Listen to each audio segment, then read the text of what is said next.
नमस्कार मित्रों, बहुत बहुत स्वागत, अभिनंदन, आभार। आज हम बात कर रहे हैं कुंभ विवाह या अर्क विवाह किन परिस्थितियों में करना आवश्यक है और किन लोगों की कुंडली में क्या दोष रहता है तो यह किया जाता है और इसका करने से क्या लाभ होता है, इसके बारे में हम विशेष चर्चा करेंगे आज। किसी भी लग्न की कुंडली हो और उसमें हमने जैसे मेष लग्न कालपुरुष कुंडली लिया है, लेकिन ये किसी लग्न की भी हो सकती है।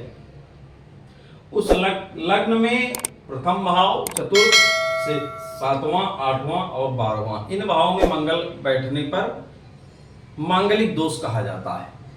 लेकिन कुछ परिस्थितियां ऐसी होती हैं जिनमें यह विशेष खराब होता है। उच्च का मंगल कहा जाता है, कुछ में निम्न का मंगल कहा जाता है।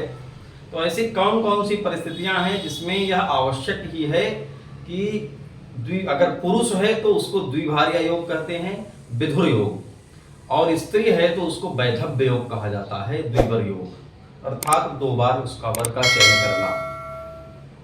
किन स्थितियों में विशेष प्रभावी है यह?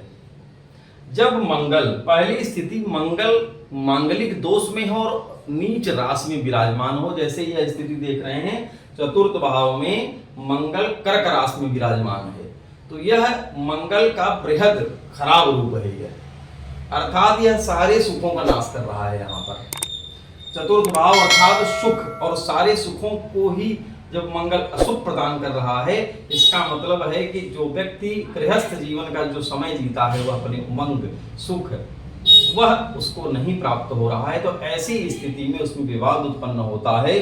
तो आवश्यक है कि विवाह के पहले ही उसके इस दोष को निवारण के लिए, अगर पुरुष है तो अर्क विवाह करे, स्त्री है तो कुंभ विवाह, विष्णु विवाह, ये सब किए जाते हैं, उसको करे तो निश्चित ही इसमें थोड़ा पूरी तरह से कभी नहीं समाप्त हो सकता है, लेकिन इसमें काफी कुछ राहत हो जाती है।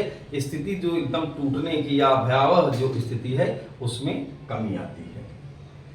दूसरी स्थिति जो है मंगल अष्टम का हो, अगर वह स्वराशि हो तो थोड़ा सा असर कम होता है, लेकिन अगर यहाँ पर नीच का हो जाए या राहु केतु के साथ संयोग कर रहा हो, शनि के साथ संयोग कर रहा हो और अष्टम में विराजमान हो, तो भी ऐसे व्यक्ति का जो है विवाह टूटने या विवाह संबंधी अशुभ परिणाम उसको मिलते हैं। ऐसी स्थिति में भी उसको मंगल का दोष निवारण के लिए अर्क विवाह, अगर पुरुष है तो अर्क, स्त्री है तो कुंभ विवाह अवश्य ही करना चाहिए। तीसरी स्थिति, यहाँ मंगल जब द्वादश भाव में विराजमान हो, क्योंकि यह व्यय स्थान है, यहाँ पर हर तरह का व्यय ही होता है, तो अगर मंगल को मांगलिक कार्यों का कारक माना जाता है, यह नीच का हो जाए, राहु केतु शनि से पीड़ित हो जाए या दृष्टिगत हो शनि से, राहु से, तो भी यह अशुभ प्रभाव देता है। तो ऐसी स्थिति में भी कुंभ विवाह या अर्क विवाह करना चाहिए। तो आज के लिए इतना ही। अगले अंक में पुनः किसी विषय के साथ उपस्थित होंगे, तब तक के लिए नमस्कार।